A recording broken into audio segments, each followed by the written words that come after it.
Welcome. Today we're doing a deep dive into Luke chapter 22.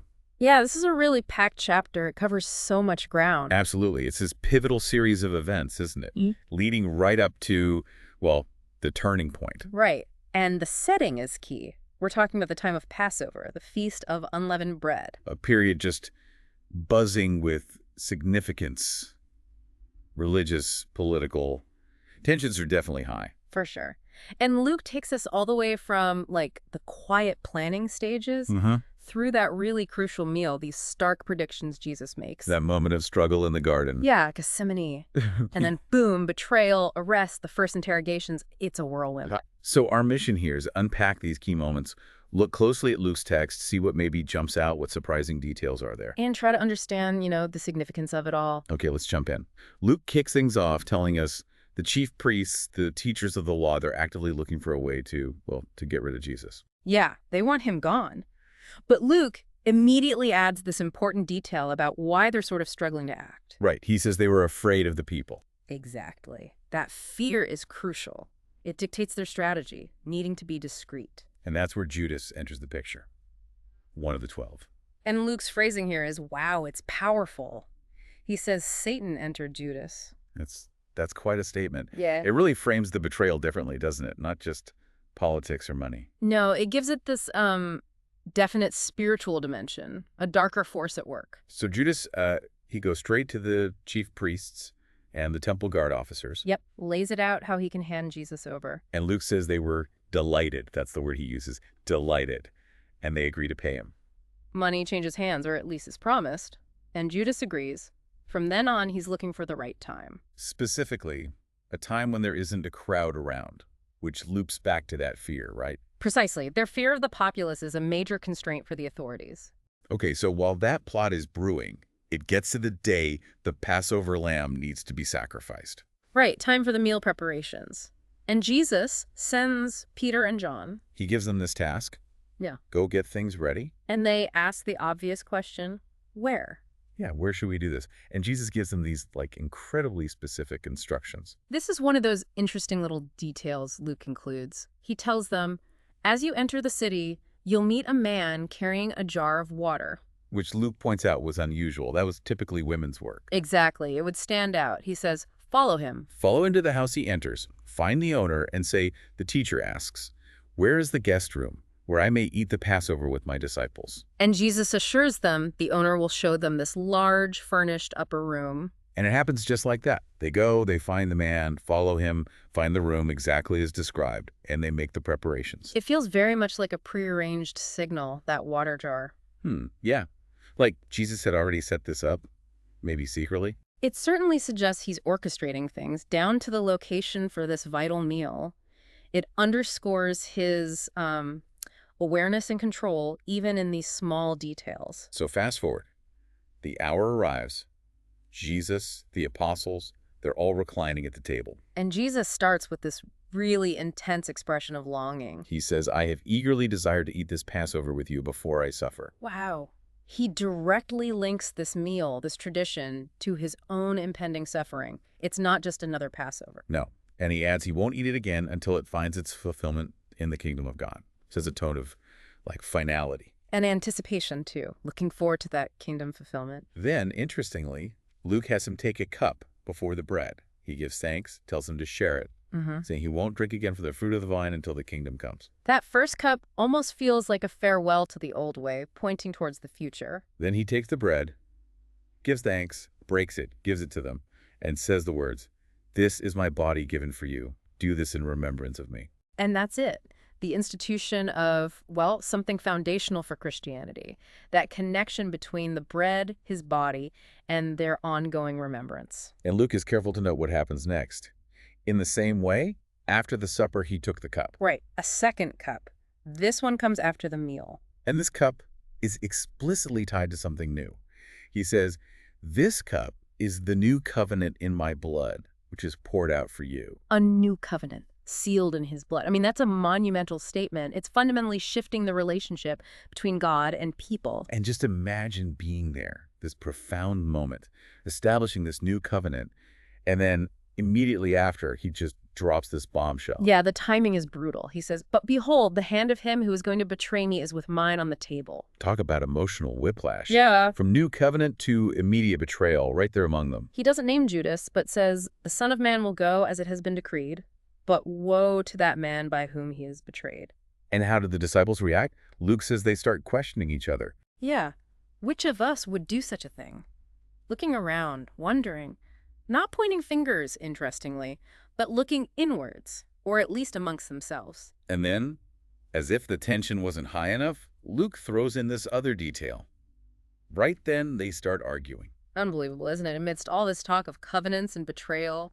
They start debating which of them is considered the greatest. It's such a human moment, but wow, the timing. Jesus, of course, uses it, Yeah. turns it into this radical teaching about leadership. He draws a sharp contrast. He says Gentile rulers, they lord it over people. They like titles like benefactors.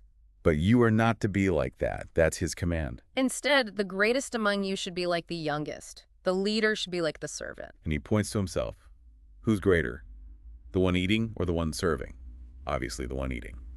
But I am among you as one who serves. It completely flips the script on power, on status. True greatness is service in his kingdom. Yeah, a core message. And even after that squabble, he affirms them. He says they've stuck with him through his trials. And he confers a kingdom on them. Promises they'll eat at his table, sit on thrones, judging the tribes of Israel. It's quite the affirmation after their argument. But then, right after that promise, he zooms in on one person. Simon Peter. Simon, Simon, he says, you can almost hear the gravity. Satan has asked to sift all of you as wheat. That imagery, sifting wheat. It's violent, right? Yeah. A rigorous test to separate, well, the good grain from the chaff. Intense warning. But then immediately there's this incredible assurance. But I have prayed for you, Simon, that your faith may not fail. He's praying for Peter's ultimate endurance, even through failure. And he gives him a future task. And when you have turned back, strengthen your brothers. He anticipates the failure and the recovery. And Peter's response, pure, maybe overconfident bravado. Totally. Lord, I'm ready to go with you to prison and to death. He means it. You feel he means it in that moment. But Jesus knows better. His reply is so blunt, so specific. I tell you, Peter, before the rooster crows today, you will deny 3 times that you know me. A stark, devastating prediction of personal failure, laid right out there. Before they leave that room, Jesus asks them to remember something. He says, when I sent you out before without a purse or bag or sandals, did you lack anything? And they answer, nothing. They remember that time of provision. But now, he says, things are different. But now if you have a purse, take it, and also a bag. And then the really startling bit, and if you don't have a sword, sell your cloak and buy one. Whoa, buy a sword, what's that about? He connects it to a prophecy.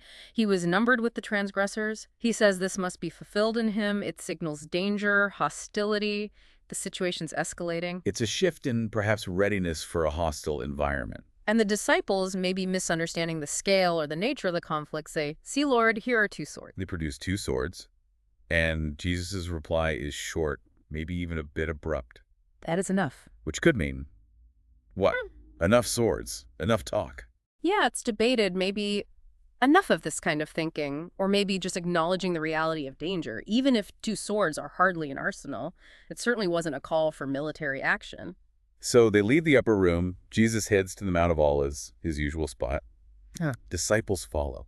And when they get there, his instruction is simple, but absolutely critical. Pray that you will not fall into temptation. He knows what's coming. He then goes a little further off, maybe a stone's throw, kneels down. And this is it, Gethsemane. Yeah. His prayer is just gut-wrenching. Father, if you are willing, take this cup from me. The agony is palpable. But then the submission. Yet not my will, but yours be done. Luke adds these details that really underscore the intensity. An angel appears, strengthening him. And in his anguish, he prayed more earnestly. His sweat became like drops of blood falling to the ground. This isn't just poetic language for Luke. It's showing the sheer physical and spiritual cost of what Jesus is facing, the weight of it all. But when he gets up from prayer, he goes back to the disciples. He finds them asleep. Asleep. And Luke adds this detail. Exhausted from sorrow. It shows their human frailty, overwhelmed by the events and the emotion. But still, Jesus asks, why are you sleeping? And repeats the warning, get up and pray so that you will not fall into temptation. That contrast is so stark, his agonizing prayer, their exhausted sleep. And right then, literally as he's finishing that sentence, the betrayal arrives. A crowd appears, and leading them. Judas, one of the 12. Judas walks up to Jesus. The traditional greeting was a kiss. That seems to be the plan, the signal. And Jesus confronts him directly with such sadness, it feels like. Judas, are you betraying the Son of Man with a kiss? Calling out the horrific irony, the intimacy of the gesture used for such a dark purpose. Seeing this unfold, some of Jesus' followers react instinctively. Lord, should we strike with our swords? Remember those two swords? Yeah, and before anyone can really answer, one of them acts. We know it's Peter from other Gospels. No, Luke doesn't name him here. He swings the sword, strikes the servant of the high priest, cuts off his right ear. Violence erupts. But Jesus immediately shuts it down. No more of this. And then, in the middle of his own arrest, chaos all around. He does something incredible. He touches the servant's ear and heals him. Think about that. Healing his captor's servant at the very moment of betrayal and arrest. It's a profound statement about who he is. Just stunning. Then he turns to the authorities who came for him, chief priests, temple guards, elders. And he questions their methods. Am I leading a rebellion that you have come with swords and clubs? He points out the irony. Every day I was with you in the temple courts, and you did not lay a hand on me.